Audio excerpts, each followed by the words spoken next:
Hey, hey, hey. Good afternoon, good morning, good evening. Wherever you are in whichever part of the world, welcome to Heart for Jesus podcast. This is Bridget Chaka bringing you live heart talks from the heart of Jesus to your heart to share his word for you today and to encourage you in this walk of the Christian life. So today I want us to focus on anchoring on the rock of ages. That is my message today. How do we anchor on the rock of ages? My quick question to you will be, as I begin this, and I want you to think about it. Have you ever felt like you are losing ground? You're standing somewhere and you're losing ground. Have you ever felt like the ground shifting underneath you? Practically, leave alone doing something and then you probably slid or something. Think about an elevator, but that's a very good example that we would use. When you get into an elevator, you see the way the ground shifts. And of course, in a moment you are destabilized, and then you remember you're in an elevator, you keep calm, you're going to reach your destination. But think about standing on the seashore and the sand is shifting. Think about being in the desert and the sand is shifting. You don't know how far the ground will shift and up to where. It is scary. So this message is to someone who feels their ground is shifting. It's like they don't know where they stand. They're kind of confused on what they want to pursue and how to go about it, how to connect with Jesus, and so they find it so hard to anchor on the rock of ages, who's Jesus himself. So today this message is for you to encourage you and to most specifically show you how to anchor yourself to the rock of ages, who's Jesus.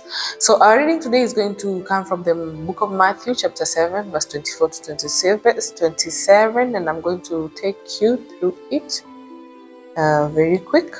So my version is the American Standard Bible. I'm going to read for you. So it says, everyone who listens to these words of mine and acts on them will be like a wise man who built his house on rock. The rain fell, the floods came, and the winds blew and buffeted the house, but it did not collapse. It had been set solidly on rock.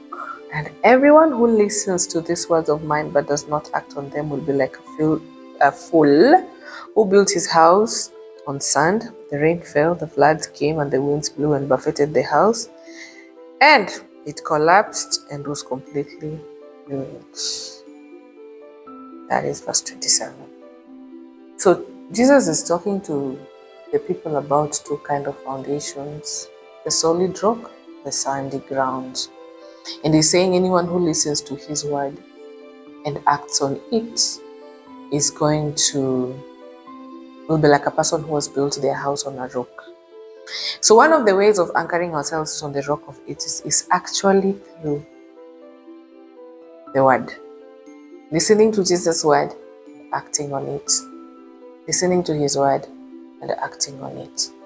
And it's the simple word you listen to, that daily devotion you do and listen to, that daily reflection book, that daily reflection Bible you have there by your side, you listen to. It's not a mistake. There's somewhere it's leading you. So that listening to it and acting on it is you building yourself on solid ground, and it's going to take you to the place where you want to be. So you will not feel like your ground is shifting. No matter what comes to you, be it calamity, be it an emergency, whatever situation that may be thrown at you, because you've built yourself on the word of God, you will be anchored on the solid ground which cannot be shaken. So I encourage you today to be built on the word. How else can we build ourselves on the solid rock? How can we anchor ourselves? It's through prayers. Now, I'm going to put a link here on the comment. There's an article I wrote about prayer being the heartbeat of the spiritual life. I don't think anyone can survive without prayer in this world. So if you do a ordeal without prayer, it will be very hard for you to survive on the spiritual walk. It is the heartbeat that keeps you breathing, keeps you walking, keeps you going. So another way that we can connect is through prayers, and prayer is the communication network that ensures we stay on the rock.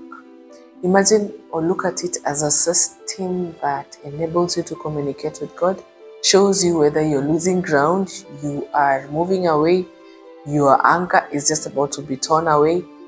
It is that which will give you the signal where you are at spiritually. And so you're always able to keep your anchor in check, to know that you're connected to the rock of ages, and that is Jesus Christ.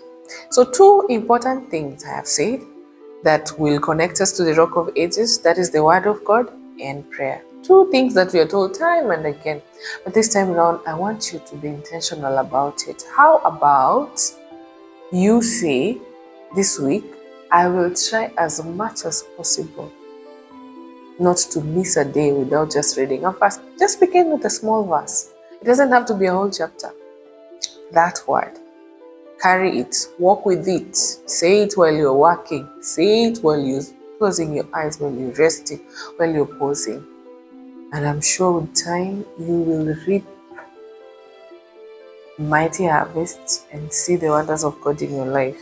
And most importantly, you will have anchored yourself on the rock of ages whom you need, because it is Jesus whom you need more than anything. So this is all I needed to say to you. So as I finish here, I want to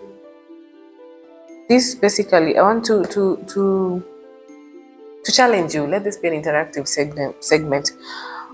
Let's just share what word or words anchors you to keep going to the rock of ages, or keep anchored on the rock of ages. What word encourages you to find your way back, to stray back to Jesus even when you find you've lost your way out? Which word? Mine, I'm going to put it on the comment down here below so that you know what word I rely on and encourages me to come back to God. So that is it from me today. This is Heart to Heart for Jesus by Bridget Chaka. Have an anchored filled day. God bless you. Goodbye. And by the way, if you're new to this channel, please hit the subscribe button. Let us be connecting. Let us be encouraging one another on this Christian walk. From Jesus' heart to your heart, from his heart to your heart. And I'm sure you will have a good time. So keep subscribing, keep checking in so that we fill this community. Thank you. Bye-bye.